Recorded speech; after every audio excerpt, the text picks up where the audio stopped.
Bonjour tout le monde, dans cette nouvelle édition de Point de bourse technique de Valeurs et Securities pour le 4 avril 2022. Alors, comme c'est la dernière fois, la configuration du MASI donnait certaines anticipations quant à une légère poursuite haussière en direction des 13 000. Pourquoi? Parce qu'on avait dit que le MASI n'a pas pu franchir le dernier plus bas. D'accord? Donc, déjà, ça donnait un signal plutôt positif sur le marché. Deux, on avait illustré cette configuration sur RSI qui pourrait donner lieu à un petit rebond sur le MASI et notamment aussi la configuration sur le stochastique, etc. D'accord, donc le MASI s'est effectivement orienté vers notre cible, sauf que j'aimerais souligner le fait qu'on devrait assister à une vraie confrontation entre acheteurs et vendeurs à partir des niveaux des 13 040. Déjà, si on parvient à atteindre ce niveau, 13 040, donc entre 13 040 et un maximum 13 300, euh, ce qui serait, euh, ce qui serait un élément clé quant à l'étude de l'orientation du marché. Hein. Soit il va y avoir une consolidation, soit il va y avoir une accélération haussière, soit ce sera une occasion de la réapparition de ces investisseurs ici, coincés ici, pour sortir des valeurs et donc reprendre le chemin de la baisse. Alors, sur la configuration, alors par rapport aux configurations de certaines grosses capilles, je prends par exemple le cas de Marc Telecom.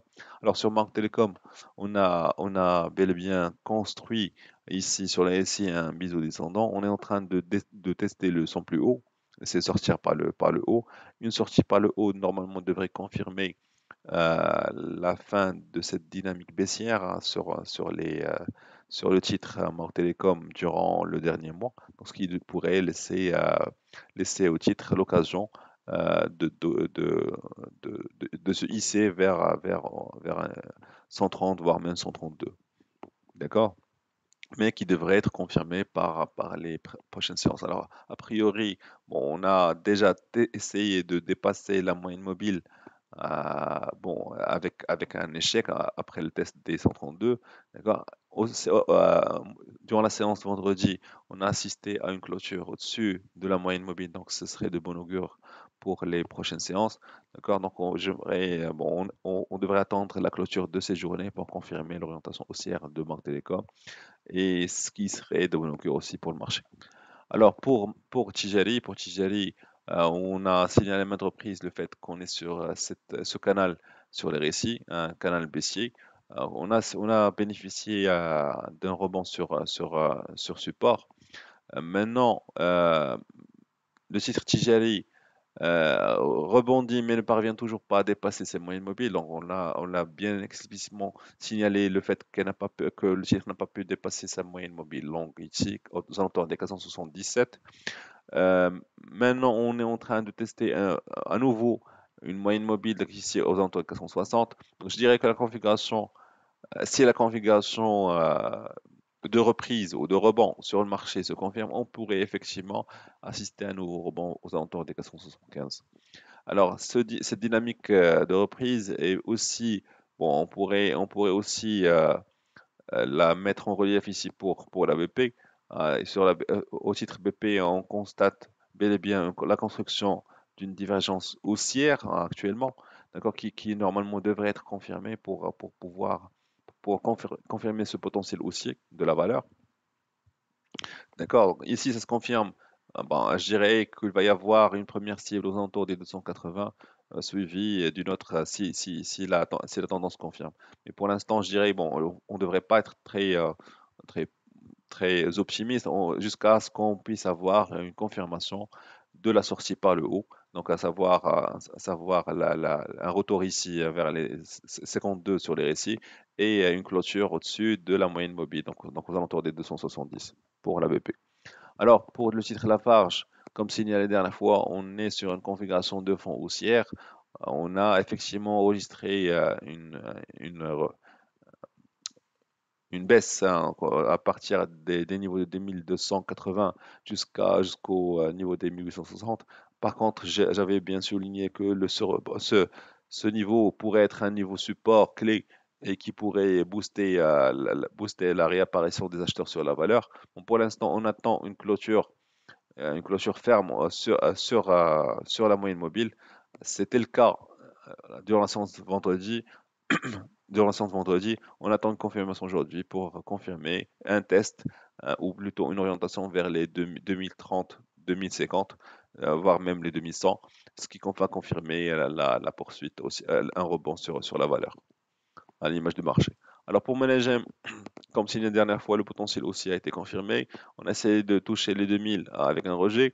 J'avais bien souligné que la question qui se pose actuellement, c'est la réaction sur la moyenne mobile courte. La moyenne mobile courte a toujours joué son rôle de soutien et maintenant on est aux alentours des 2000 dirhams.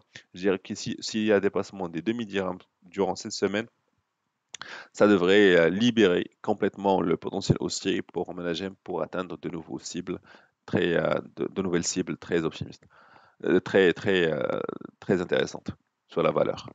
Alors, pour d'autres valeurs, hein, Doha, pour Doha. Alors, on avait signalé que cette sortie par le bas illustrait un changement potentiel de type d'investisseur. Il pourrait y avoir un changement demain. Bon, pour l'instant, on a toujours, on capitalise sur ce support. Donc ici, lorsqu'on avait touché les 7,73, maintenant, bon, on a essayé de le percer, mais par contre, il y a eu un mouvement de soutien, donc ce qui fait que ce support reste toujours d'actualité. Par contre, je dirais qu'il faudrait faire attention à cette moyenne mobile, ce qui pourrait être un niveau de retour des vendeurs pour sortir de la valeur. Donc, s'il y a un retour des acheteurs sur cette moyenne mobile et qu'on parvient à clôture au-dessus des 8 dirhams, ça pourrait libérer un petit potentiel haussier, bon, qui pourrait être intéressant pour jouer un retour vers les 8,80. Alors, pour Alliance, comme si la dernière fois, j'avais bel et bien souligné que certes, on pourrait dire qu'on était sur un double top, pardon, mais que la configuration de fond du titre Alliance était toujours haussière et qu'il pourrait y avoir une troisième tentative de test des 65, chose qui s'est faite. Bon, ce qui s'est fait puisqu'on est en train de tester à nouveau la zone des 65. Je dirais qu'on pourrait, bon, statistiquement parlant, c'est plus probable d'assister à une cassure après trois tentatives, mais on ne pourrait pas s'avancer sur ça à moins de le voir, hein, à moins d'assister à une séance claire de dépassement des 65. Donc pour l'instant, on est dans une zone d'hésitation qui devrait confirmer soit une poursuite haussière, soit un repli à nouveau vers les 60, voire moins. Merci pour votre attention et à la prochaine.